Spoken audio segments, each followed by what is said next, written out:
ကျွန်တော် DJI Osmo Pocket Phone နဲ့ဗီဒီယိုတွေဘာတွေရိုက်တဲ့အချိန်ကြာလို့ရှိရင်သူ့မှာ original ပါတဲ့ camera ရဲ့မြင်ကွင်းကကြတော့အရန်ကြီးကိုကျင်းတယ်နီးနီးကပ်ကပ်ရိုက်နေလို့လည်းခံစားရတယ်တကယ်လို့ကျွန်တော်တို့အပြင်တွေဘာတွေတွားလို့ vlog တွေဘာတွေရိုက်တဲ့အချိန်ကြာလို့ရှိရင်ကိုယ့်ရဲ့ခန္ဓာကိုယ်အပြည့်မြင်ရဖို့အတွက်ကိုကျွန်တော်တို့လက်ကိုဒီလိုမျိုးစန့်ထုတ်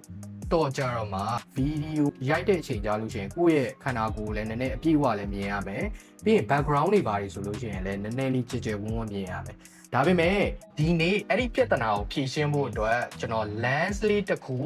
တွေ့ထားတယ်ဒီ lens လေးက KNF concept ကနေပြီးတော့ထုတ်တဲ့ wide angle lens လေးပေါ့အဲ့ဒီ lens လေးကိုဒီနေ့ကျွန်တော်တစ်ချက်စမ်းပြမယ်ဒီဟာကအခုမြင်နေရတဲ့ပုံစံ lens မတက်ထားတဲ့ပုံစံ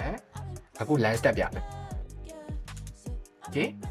ဒါဆိုလို့ရှိရင် lens တက်ထားတဲ့ပုံစံနည်းနည်းလေးလဲကျယ်သွားမယ်ပြီးသွားလို့ရှိရင်အနောက်ခံ background နေဆိုလို့ရှိရင်လည်းကောင်းကောင်းမွန်မွန်ကြဲကြဲဝန်းဝန်းလေးပူပြီးတော့မြင်ရတယ်အရင်အကျယ်ကြီးတော့မဟုတ်ဘူးဒါပေမဲ့တိတာတယ်လို့ပြောလို့ရတယ်ဒီ lens ကကောင်းတဲ့အချက်ရှိတယ်လို့မကောင်းတဲ့အချက်လည်းရှိတယ်မကောင်းတဲ့အချက်လို့တော့ပြောလို့မရဘူးနည်းနည်းလေး sacrifice လုပ်ရတဲ့ပုံစံလေးပေါ့ဘာဖြစ်လို့လဲဆိုတော့ဒီလိုမျိုး down နေပုံစံတွေမှာဆိုလို့ရှိရင်သူ့ရဲ့ image quality ကနည်းနည်းလေးတော့ဝါတယ်